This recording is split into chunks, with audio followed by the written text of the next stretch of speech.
काठी घेऊन विद्यार्थी जात आहेत स्वतः संरक्षणासाठी, एक काठी संरक्षणासाठी. नाही, निश्चितपणे या संदर्भामध्ये वन विभागाशी आम्ही संवाद साधू.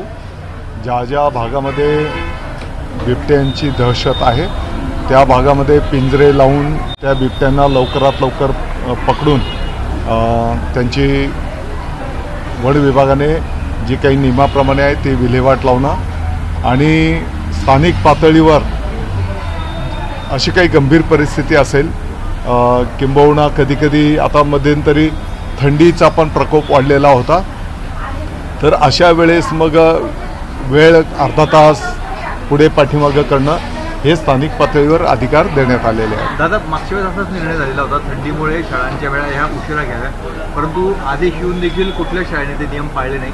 आता मुख्यमंत्र्यांनी स्वतः म्हटलं होतं की 4 वाजेनंतर शाळा या बंद राहतील. नगर जिल्ह्यामध्ये असा निर्णय घेण्यात आला आहे, परंतु इतर ठिकाणी नाही होत. नाही, बघा, स्थानिक पातळीवरचे विद्यार्थी, त्यांचे पालक आणि आपलं प्रशासन यांनी समन्वय साधून त्या पद्धतीचा निर्णय करणं त्या ठिकाणी अपेक्षित आहे. अगदी कुठे पालकांची अशी सूचना आहे मोठ्या प्रमाणात आणि त्याची अंमलबजावणी होत नसेल तर तिथे आम्ही सूचना करू. नागपूरमध्ये शाळांचा ID घोटाळा प्रकरणी तिकडे राज्यस्तरीय चौकशी नेमले, मात्र यामुळे वर्षभरापासून जवळपास 630 शिक्षकांना पगारच मिळत नाही. त्या चौकशीमध्ये जे कोण दोषी आढळून आलेले असतील तर मला वाटतं की त्या पद्धतीने पुढची कार्यवाही पण त्या ठिकाणी अपेक्षित आहे. या प्रकरणासंदर्भामध्ये आपल्या सर्वांना माहिती आहे की एक SIT गठीत करण्यात आलेली आहे. त्या SITच्या माध्यमातून चौकशी त्या ठिकाणी प्रगतीपथावर आहे आणि त्या चौकशीमधून जे काही पुढे येईल त्याप्रमाणे पुढची कारवाई केली जाईल. शिक्षकांना जे पगार मिळत नाहीये त्याबाबत काय भूमिका आहे नक्की आपल्या? नाही, त्या चौकशीमध्ये जर त्यामध्ये काही गंभीर त्रुटी, बेकायदेशीर बाबी पुढे आल्या असतील मग त्या पद्धतीनेच पुढे कार्यवाही होईल ना. दादा, मालेगावात आपली कोंडी करण्याचा प्रयत्न होतोय. आग्रह एजंट पाठोपाठ बंडूकाका बच्चाव यांनाही भाजपमध्ये घेतलं जात आहे. भाजप महाजनांकडून कुठेतरी मालेगावात आपली प्रत्येक पक्षाला त्याचा विस्तार करणं याचे लोकशाही प्रक्रियेमध्ये अधिकार आहेत आणि जो तो पक्ष आपल्या आपल्या पद्धतीने करत असतो. पण मग मंत्रिमंडळ बैठकीवर बहिष्कार पण टाकला जातो, ह्याच नाराजीमधून चर्चा होती. मला वाटतं की या विषयाच्या संदर्भात ऑलरेडी स्पष्टता देण्यात आलेली आहे. मी स्वतःही त्याचं स्पष्टीकरण दिलेलं आहे. बहिष्कार वगैरे असा काही विषय नव्हता. येणाऱ्या ज्या काही निवडणुका स्थानिक स्वराज्य संस्थेच्या आहेत, आम्ही सर्व मंत्रीगण त्या संदर्भामध्ये विचारविनिमय करून आता त्याला सामोरं जाणार आहोत आणि बैठकीला माननीय उपमुख्यमंत्री महोदय एकनाथजी शिंदेसाहेब पूर्ण वेळ उपस्थित होते. त्याच्यामुळे बहिष्कारचा वगैरे काही विषय नाही. सरकार विरोधकांना पक्षामध्ये भाजपकडून पक्षामध्ये स्थान दिलं जात आहे, कुठेतरी अशा पद्धतीने एक राजकीय कोंडी करण्याचा प्रयत्न दिसतो. मी आपल्याला सांगितलं, प्रत्येक पक्षाला त्याचे अधिकार आहे, त्याच्यात आम्हाला कोणाला वाईट वाटण्याचं काही कारण नाही.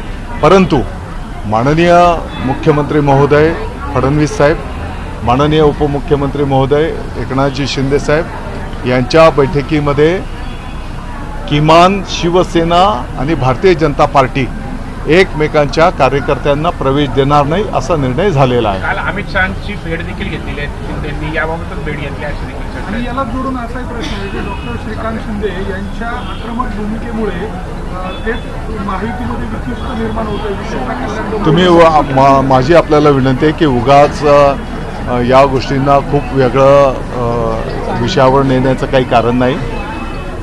शिवसेना आणि भारतीय जनता पक्ष हे दोन्ही एक नॅचरल अलायन्स आहे आणि म्हणून येणाऱ्या काळामध्ये एकमेकांच्या कार्यकर्त्यांना त्या ठिकाणी प्रवेश दिला जाणार नाही असा निर्णय त्या ठिकाणी झालेला आहे. माननीय फडणवीस साहेब भाजपाच्याही वरिष्ठ नेत्यांना त्या प्रकारची सूचना करणार असा निर्णय त्या ठिकाणी झालेला आहे. शहाजी बापूंनी खंत व्यक्त केली आहे, तुम्ही लोकसभेला भाजपला मतदान केलं म्हणजे मदत केली आमच्यासाठी, आता मात्र भाजपचे लोक आमच्याच विरोधात उमेदवार उभे करतात. एका मात्र उदय सामंत भाजपच्या प्रदेशाध्यक्षांबद्दल कौतुक करतायत त्यांच्या कामाचं, म्हणजे नेमकं होतं काय, म्हणजे काय म्हणायचं काय म्हणजे उदय सामंतांनी प्रदेशाध्यक्ष बावनकुळेंचं कौतुक केलं की चांगलं काम चाललेलं आहे. रवींद्र चव्हाणांचं कौतुक केलं, मात्र दुसऱ्या बाजूला रवींद्र चव्हाणांच्या संदर्भामध्ये बघा, एकनाथ शिंदे साहेबांनी तक्रार केली तुम्ही असं वारंवार जो काही मुद्दा उपस्थित करतात, मी आपल्याला सांगितलेलं आहे की शिवसेना भारतीय जनता पार्टी एक नॅचरल अलायन्स आहे आणि एकमेकांच्या कार्यकर्त्यांना एकमेकांच्या पक्षामध्ये प्रवेश द्यायचा नाही असा निर्णय त्या ठिकाणी झालेला आहे. माननीय फडणवीस साहेब पण वरिष्ठ भाजपच्या नेत्यांना त्या पद्धतीची सूचना करणार आहेत. आता तुम्ही वारंवार जे काही मालेगावचा उल्लेख करता आहेत, मी परत सांगितलं आहे की लोकशाही प्रक्रियेमध्ये ज्याला त्याला ज्याचा पक्ष विस्तार करण्याचा अधिकार त्या ठिकाणी आहे आणि खूप तो अगदी आंतरराष्ट्रीय पातळीवरचा एवढा विषय नाही. मालेगावच्या जनतेने ज्याला त्याला ज्याची त्याची जागा दाखवलेली आहे. दादा मालेगावच्या डोंगराळेमध्ये जे लहान मुलीवर अत्याचार झाला त्याच्या निषेधार्थ उद्या मालेगावमध्ये जन आक्रोश मोर्चा निघणार आहे आणि मालेगावमध्ये जे आंदोलन आहे आपण देखील त्याचा नाही, आपण बघितलं असेल तर शिक्षा मिळण्यासाठी आपण काय शासन स्तरावर पाठपुरावा करतो? आपण बघितलं असेल साधारणपणे एक 4 दिवसापूर्वी ती अतिशय गंभीर निर्घृण घटना त्या ठिकाणी झालेली आहे. एका 3.5 वर्षाच्या बालिकेवर अत्याचार करून त्याचा त्या ठिकाणी जो काही निर्घृण खून करण्यात आला त्याचा संपूर्ण महाराष्ट्राने निषेध केलेला आहे. ज्या वेळेस ती दुःखद घटना झाली तर मी आळंदीला तिकडे होतो आणि कानावर तो विषय आल्याच्यानंतर तात्काळ मालेगावचे वरिष्ठ अधिकारीगण त्या ठिकाणी गेले. मला वाटतं की गावकऱ्यांच्या उपस्थितीमध्ये 1 तासाच्या आत आरोपीला त्या ठिकाणी पकडण्यात आलेला आहे. त्याच्यावर गंभीर गुन्हा दाखल करण्यात आलेला आहे आणि परवा त्या गावाचे ग्रामस्थ मी स्वतः माननीय मुख्यमंत्री महोदय, माननीय उपमुख्यमंत्री महोदयांची भेट घेतलेली आहे. फास्ट ट्रॅकवर ती केस चालवली जावी, आरोपीला फाशीची शिक्षा झाली पाहिजे आणि म्हणून वरिष्ठ वकील महोदय ती केस चालवण्याच्यासाठी शासनाच्या वतीने नियुक्त करण्यात यावे अशा प्रकारची मागणी केलेली आहे. माननीय मुख्यमंत्री महोदयांनी त्या संदर्भामध्ये निर्देश त्या ठिकाणी दिलेले आहेत आणि फास्ट ट्रॅकवर वरिष्ठ वकिलांच्या मार्गदर्शनाखाली ती केस चालून आरोपीला फाशी होईल अशा प्रकारचं कार्यवाही करण्याचे आदेश त्या ठिकाणी मुख्यमंत्री महोदयांनी स्वतः दिलेले आहेत.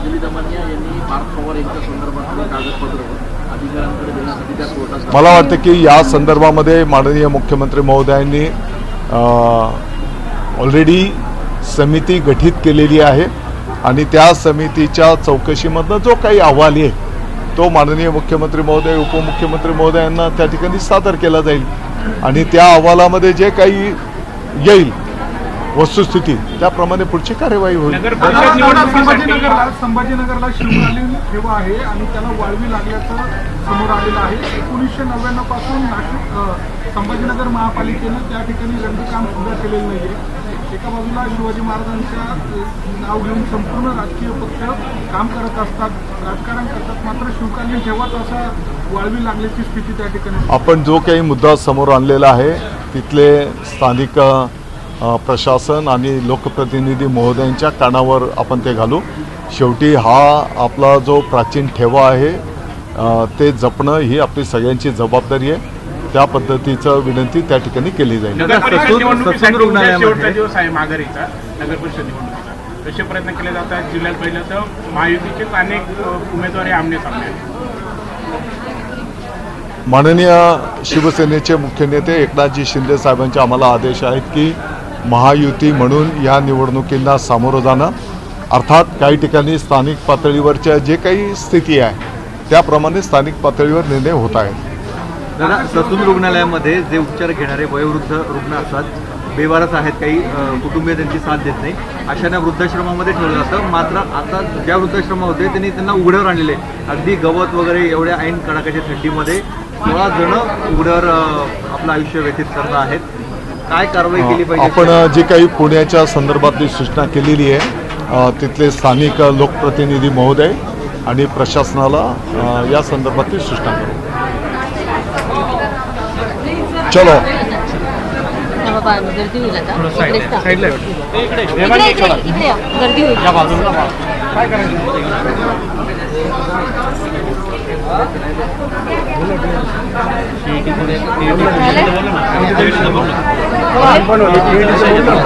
त्या परीक्षा सुप्रीम कोर्टाचा निर्णय 2010 म्हणजे तुम्ही वय वाढवताय म्हणजे ते पण कळलं मला कळलं. जेव्हापासून ऍक्ट लागू झाला त्याच्या आधीच्या सवलत नाही. कसं वाटतंय मग तुम्ही